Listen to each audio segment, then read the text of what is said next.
And a sight for sore eyes right here. Yoshinobu Yamamoto set to make his first start since mid-June. He had 7 shutout innings against the New York Yankees. He looked as good as any pitcher in baseball that night. His fastball is playing up in the high 90s. The Yankees, who at that point were one of the top lineups in baseball, could not touch him. 2 more scoreless innings his next start, but he left that start with a sore shoulder and then missed almost 3 months. But back for when it matters most here. Going to be 3 or 4 starts prior to the postseason. And Dave Roberts was saying yesterday, Andrew Friedman was telling us last night, they feel like they can get him built up to a point where it's not really a thing once it gets into October. Yeah, and Kirsten talked about, 50 to 60 pitches. I think a lot of eyes are, and Will Smith talked about this pregame, they're going to be on the velocity to see where he's at. And obviously the depth of his 2 best secondary pitches in his splitter and his curveball. A lot of eyes on Yamamoto for a variety of reasons. He's got 7 pitches, Joe, but ultimately, let's be real, it's the 4-seam, the splitter, and the curveball. That's what we saw from him early in the season. He'll throw in some of the others here and there. But ultimately, how is the 4-seam going to play up?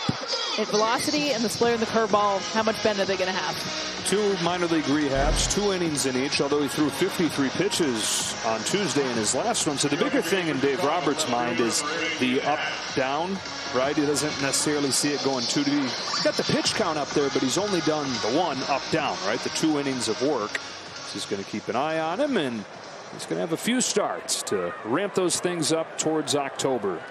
Cubs rolled the Dodgers in the first game of this series, 10-4 last night. We're all set for game 2. Ian Happ climbs in. Yamamoto through his wind, and off we go with a fastball at 97, crisply to the outside corner, strike 1. Dodgers trying to keep their unbeaten series streak alive. 9 consecutive series over the last month without a loss. There's the curve. And in his minor league starts, the fastball was dialed in, but he's still searching for the curveball and the splitter. Well, and those two, we talked about how much they play into the fastball. And the biggest thing is the command, how important it is for him to be efficient because of the limited pitches that he has, for him to be able to go deep into this game. Fastball for strike 1, curveball for strike 2. And then the splitter downstairs, 1-2 on Happ. Yamamoto faced these Cubs back in April. Got his first major league win against Chicago at Wrigley Field with 5 scoreless innings. Fires a 1-2 to Happ. Boy, looking good. 1 batter in. Breaks off a curve. Oh, how we've missed you. This was dirty, Joe. We saw it for strike 2, but now watch the bend. Starts in the strike zone. This thing bounced in front of the plate and got a swing and miss from Ian Happ. That's how good. And remember, his curveball gets 13 more inches of depth than the average curveball. He showcased it there. That was his best pitch against the Cubs back in April. They went 0 for 8 against it with 4 Ks. That's how he starts Dansby Swanson. Swanson hitting .375 in this month of September as the Cubs keep their faint playoff hopes alive. They'd like to play the rest of the season on the road the way that they've hit. Won 9 of their last 10 road games and scored 99 runs in those 10 games. Saw it last night, and it has been a difference. At first, you kind of look at road home splits, and it's kind of doesn't really matter, but the way they played against the Yankees at home, then coming into this, you can tell they are a much better offensive team on the road. Splitter, he checked. Yamamoto's gotten ahead of both hitters, 0-2. 1 ball, 2 strikes on Swanson, who's just barely able to check his swing. 26-year-old in his first year in the big leagues after 7 seasons in Japan, finishing up with the greatest 3-year stretch of any Japanese pitcher ever. The 1-2, back-to-back Ks. Splitter dives under the swing. Now we've seen all 3 of them prime pitches, and I love that he's starting out with the fastball, finishing off here with the splitter. It's that late run down and in to Dansby Swanson for the 2nd strikeout of the game. Look at our first all-Japan matchup right here. Yamamoto to Seiya Suzuki. A curve is a little bit low. All-time Japanese home run leaderboard in the big leagues. Shohei Ohtani, Hideki Matsui, Ichiro, And then Seiya Suzuki, already with 53 in his young major league career.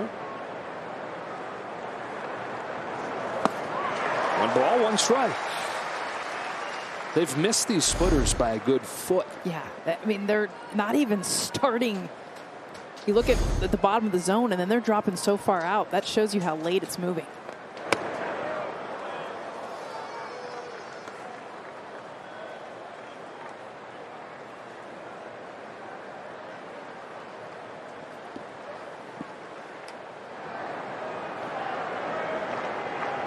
Yamamoto slowly through that windup. And a fastball, 98, sprayed foul, 2-2, and a chance to strike out the side in his first inning back. Like the velocity, Yamamoto usually sits about 95, 96. He's hit 97, now 98.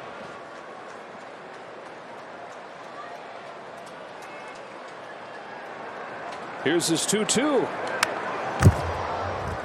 It's going to be interesting to see what that fastball velocity set at, and it'll be interesting to see as this game goes on, because like you said, he's averaged 95, 96 for the year, but that last game in New York, he didn't just touch 97, he sat there 97, 98, and that's where it's been right here. And his first inning back. Home with another 2-2. Good take on that curve. Oh, the spin. Joe, look at the spin on this thing. I mean, that's a tough pitch to lay off of.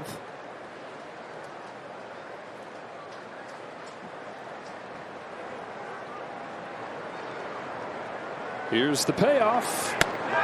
Yamamoto strikes out the side in his first inning in 3 months.